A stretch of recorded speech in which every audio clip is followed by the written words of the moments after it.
अस्सलामुअलैकुम नाज़रीन, एक नई वीडियो के साथ मैं हुआ का मेज़बान रज़ा अब्बास। बहुत सारे सवालात जन्म इस हवाले से ले रहे हैं कि आखिर क्या वजह है कि ईरान के जो तज़वीराती पार्टनर हैं चाइना और रशिया, वो इस ईरान के इस मुश्किल वक्त में कहाँ स्टैंड करते हुए आपको नज़र आ रहे हैं। एक साइड के ऊपर ये भी बातें हैं, दूसरी साइड के ऊपर ये भी बातें की जाती हैं कि आखिर ये वो वक्त आ चुका है कि जहाँ पर मगरबी बालादस्ती को ख़त्म होना है और अमरीकी बालादस्ती को भी ख़त्म होना है। मगर उसके बावजूद भी ये मगरबी ताकतें हों या फिर अमेरिका हो, जब भी कभी मुश्किल वक्त आता है उनके इत्तेहादियों के ऊपर, चाहे वो यूक्रेन है, चाहे वो इसराइल है, चाहे वो जो भी मुल्क है, उसके साथ वो पूरे वसाइल के दरवाजे खोल देते हैं। मगर रशिया और चाइना अपने इत्तेहादियों के साथ ऐसा कुछ भी नहीं करते सिवाय मजम्मत के। ऐसा हो क्यों रहा है, इसके पीछे पॉलिसी क्या है, आज के इस व्लॉग में मैं आपके सामने रखूंगा। मगर उससे पहले आपसे दरख्वास्त की वीडियो को लाइक और चैनल को सब्सक्राइब जरूर कीजिएगा। तो मामला कुछ यूँ है कि जब से ईरान और इसराइल की कशीदगी जारी उसारी है, तब से ये बातें की जा रही हैं कि आखिर क्या वजह है कि रशिया और चीन मुकम्मल तौर के ऊपर स्टैंड करते हुए अमली तौर के ऊपर ईरान के साथ नज़र नहीं आती। उसकी बहुत सारी वजूहत हैं, एक एक करके बात कर लेते हैं। सबसे पहले एक चीज़ ईरान की जानिब से आती है। ईरान इस सारी सिचुएशन को अपने तय क्लियर करता है। कैसे? वो इस तरह से वो ये कहता है कि यकीनन जो ईरान की जो अस्करी क़यादत है उनकी जानिब से स्टेटमेंट सामने आती है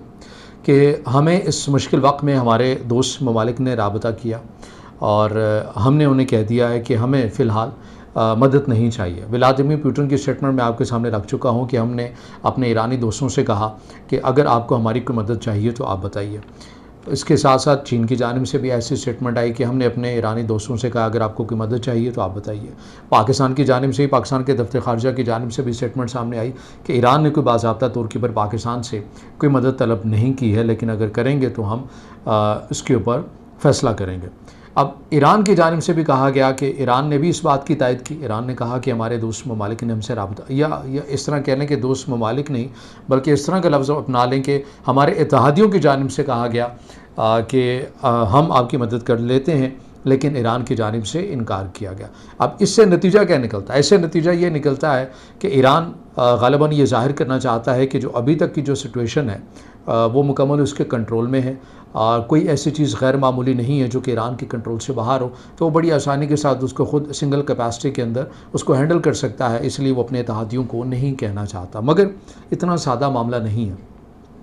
वो ऐसे, आपको मालूम है कि अमेरिकी सदर डोनाल्ड ट्रंप ये कह चुके हैं, वॉल स्ट्रीट जर्नल के अंदर ये खबर आ चुकी है कि ईरान के ऊपर हमले की मनसूबाबंदी वो कर चुके हैं। ये एक अलहदा बात है कि तर्जुमान वाइट हाउस की जानिब से ये भी कहा गया कि ऐसी खबरों की हम तरदीद करते हैं। अमेरिकी सदर डोनाल्ड ट्रंप की जानिब से ऐसी कोई खबर नहीं दी गई है और ना ही अमेरिका जो है वो कोई ऐसा मनसूबा बना रहा है जिससे ये ज़ाहिर हो कि वो ईरान के ऊपर बाज़ाब्ता तौर के ऊपर हमला कर सकता है। ब्रिटिश के एक जर्नलिस्ट भी हैं, यूनिवर्सिटी के प्रोफेसर भी हैं, लिखते भी रहते हैं। वो ये बात कहते हैं कि अमेरिका यकीनी तौर के ऊपर ईरान के ऊपर हमला कर सकता है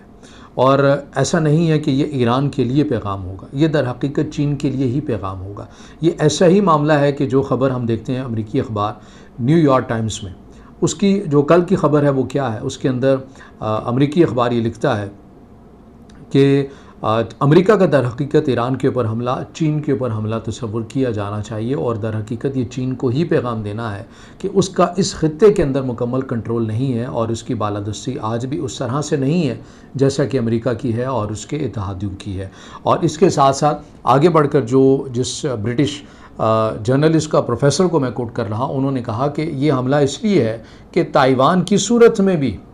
चाइना को पैगाम देना है अमेरिका ने, क्योंकि चीन जो बहुत तेज़ी के साथ ये बातें करता है कि दुनिया अब अमेरिका के बगैर भी चल सकती है, अमेरिका को दुनिया का एहतराम करना चाहिए। तो इस पॉइंट ऑफ व्यू से अमेरिका बता देना चाहता है अमली तौर के ऊपर और उसके इत्तेहादी मगरबी दुनिया कि आज भी मगरबी दुनिया की बालादस्ती कायम है और अमेरिका की बालादस्ती कायम है। चाइना के पास ऐसा कुछ भी नहीं है। चाइना और रूस के पास, ये दोनों ममालिक अभी भी अपने मसाइल के अंदर घिरे हुए नज़र आते हैं और इनके अंदर कोई ऐसी कैपेसिटी मौजूद नहीं है कि ये मुश्किल वक्त में अपने तस्वीराती तौर के ऊपर जो पार्टनर हैं उनकी ये मदद करने को अमली मैदान के ऊपर आ सकें, जैसा कि अमेरिका आता है, जैसा कि मगरबी ताकतें आती हैं। तो ये एक वो बात है जो अमेरिकी अखबार न्यूयॉर्क टाइम्स भी कर रहा है, जो ब्रिटिश जर्नलिस्ट या प्रोफेसर करते हुए भी नज़र आते हैं, जो इन तमाम अमूर के हवाले से ख़ास नज़र भी रखते हैं कि आखिर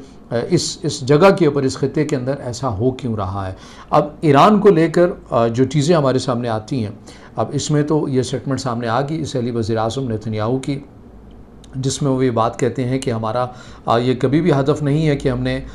ईरान के अंदर रजीम को चेंज करना है, रजीम को हुकूमत को चेंज करना है या नहीं करना, ये ईरान के अपने इंटरनली आवाम का एक मामला है। अगर वो चाहें तो तब्दील करना चाहें वो कर सकते हैं। अमेरिका ने भी यही कहा कि हमारा कोई ऐसा हदफ बरह रास्त नहीं है कि हम ईरान के अंदर हुकूमत चेंज करने के हवाले से कोई बात करें। तो फिर मनसूबा क्या है, फिर ये जो सब कुछ हो रहा है ये क्यों हो रहा है, वजह उसकी क्या है, जो इसके पीछे जो मनसूबा है।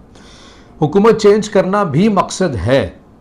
शवाहिद ऐसे मिलते हैं, ऐसे स्टेटमेंट मिलती हैं, लेकिन उसके अलावा भी जो प्रायोरिटी के ऊपर जो चीज़ है वो क्या है। जैसे हमें सूडान के अंदर, अफ्रीका का एक सबसे बड़ा मुस्लिम मुल्क, उसे 2 हिस्सों में तकसीम किया गया। इसी तरह इंडोनेशिया की चीज़ें हमारे सामने आती हैं। इसी तरह बताया यह जा रहा है, जो रिपोर्ट्स आती हैं सामने, कि ईरान के लिए भी ऐसे ही मनसूबा है कि ईरान एक बहुत बड़ा मुल्क है और इसे अब तकसीम करना है, चाहे वो किसी भी हवाले से, चाहे उसको लिसानी बुनियादों के ऊपर, मसलकी बुनियादों के ऊपर, मजहबी बुनियादों के ऊपर, किसी भी बुनियाद के ऊपर किया जाए, लेकिन किया जाना चाहिए। उससे हासिल क्या होगा, उससे हासिल ये होगा कि ख़ित्ते के अंदर बदअमनी के वाक़यात होंगे। ये ख़ित्ता ऐसा बन जाएगा, नोगो एरिया बन जाएगा, यहाँ पर कलदम जो तंजीमें हैं उनकी एक आमाजगाह बन जाएगा। उससे नुकसान किसका होगा, चाइना का नुकसान होगा, चाइना की इन्वेस्टमेंट का नुकसान होगा, चाइना के जो बड़े बड़े प्रोजेक्ट्स हैं उनके लिए नुकसान पैदा करने की कोशिश की जाएगी। और क्या पाकिस्तान इस बात का मुतहमिल हो सकता है कि तफ्तान बॉर्डर के आसपास एक ऐसी तंजीमें आकर अपनी आमाजगाह बना लें, या ऐसी एक हुकूमत आ जाए जो कि इंडिया के साथ उसके मिसाली ताल्लुकात हों, जो कि जिसके ऐसे मुल्क के साथ ताल्लुकात मिसाली हों जो शुरू दिन से, अव्वल दिन से पाकिस्तान की रियासत के अगेंस्ट हो। तो पाकिस्तान भी मुतहमिल हो सकता है या नहीं हो सकता, नहीं हो सकता। तो ये वो तमाम सिनेरियो बन रहे हैं और इसी सिनेरियो के अंदर बहुत तेज़ी के साथ बातें हो रही हैं और सवालात उठ रहे हैं। हाल ही में रशिया के, यानी कि ये ग़ालिबन कल की ख़बर है, जिसके अंदर रशिया के सदर और चीन के सदर के माबैन टेलीफोनिक राबता भी हुआ, और उसके अंदर एक फ़नी पोस्ट भी मैं देख रहा था कि दोनों रहनुमाओं ने गुफ्तगू की है और फ़कत मुंह से बमबारी करने का फ़ैसला किया है। तो ये कुछ ऐसा ही निकल कर सामने आ रहा है। गो कि ये रिपोर्ट हो रहा है कि अभी तक 4 से 5 ऐसे कार्गो तैयारे ईरान के अंदर लैंड किए हैं चाइना के, और उनके अंदर किस किस्म का सामान हो सकता है अभी कोई तस्दीक नहीं की जा सकती, क्योंकि चाइना इसकी तस्दीक नहीं कर रहा कि हमने कोई जहाज़ भेजे हैं, ना ही ईरान की जानिब से तस्दीक आ रही है। जो फ़्लाइट रूट्स को देखते हैं सारी चीज़ों को, वो ये साबित करते हैं कि कार्गो जहाज़ जो हैं वो ईरान के ऊपर लैंड कर रहे हैं। लेकिन अमली तौर के ऊपर अभी तक रशिया और चाइना आपको दूर खड़े हुए नज़र आते हैं। और ये इसलिए भी हैरानकुन है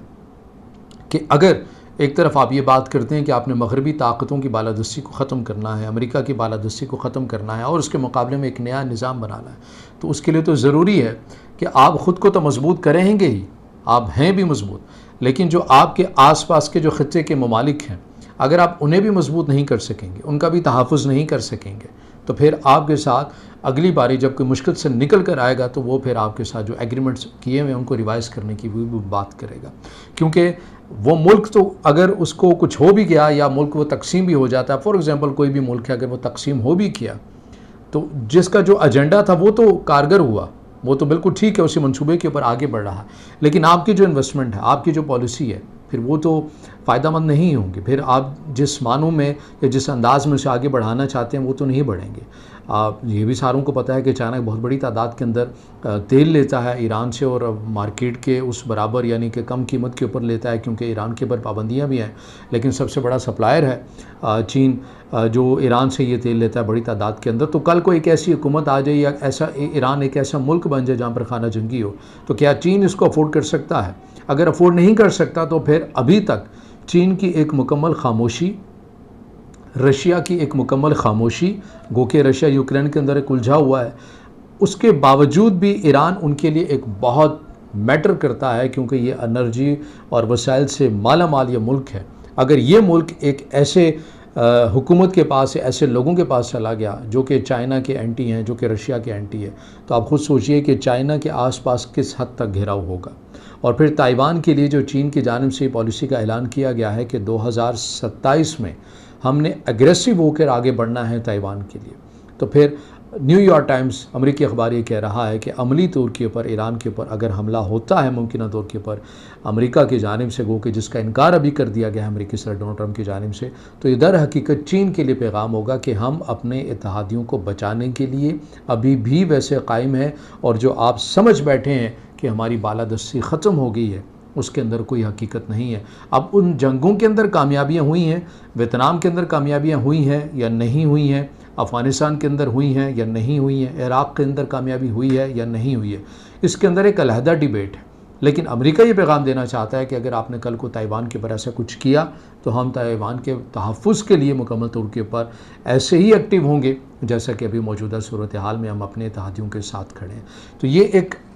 चीज़ ऐसी है ख़ारजा पॉलिसी से मुतल्लिक भी, जो कि रशिया और जो चाइना के तरक्की पजीर ममालिक के इत्तेहादी हैं, जो सिक्योरिटी पॉइंट ऑफ व्यू से आपको किसी हद तक कमज़ोर नज़र आते हैं, उनके लिए वो वाकई इस चीज़ को ज़रूरी तौर के ऊपर सोच भी रहे होंगे और सोचना भी चाहते होंगे कि आखिर क्या वजह है कि अमली तौर के ऊपर ये दो ममालिक लफ्ज़ी हद तक या सिफारती तौर के ऊपर या सिफारती मैदान के अंदर तो सपोर्ट करते हुए नज़र आते हैं, मगर अमली तौर के ऊपर जैसे मगरबी दुनिया अपने इत्तेहादियों का तहफ़्फ़ुज़ करती है, फिर अमेरिका करता है, वैसे ये दोनों ममालिक क्यों नहीं करते हैं। अगर आप समझते हैं कि ये चाइना और रशिया की जानिब से ईरान की मदद की जा रही है, और अगर अभी नहीं की जा रही तो आगे मुमकिन तौर के ऊपर की जा सकती है, तो ज़रूर आप मेरे इस सवाल का या इस राय के ऊपर आप कमेंट्स ज़रूर कर सकते हैं। मुझे आपके कमेंट्स का इंतज़ार रहेगा, और अगर आप समझते हैं कि वीडियो मालूमाती है तो फिर इससे ज़रूर लाइक भी कीजिएगा, कमेंट्स में ज़ाहिर ख्याल करना ही है, और चैनल को सब्सक्राइब ज़रूर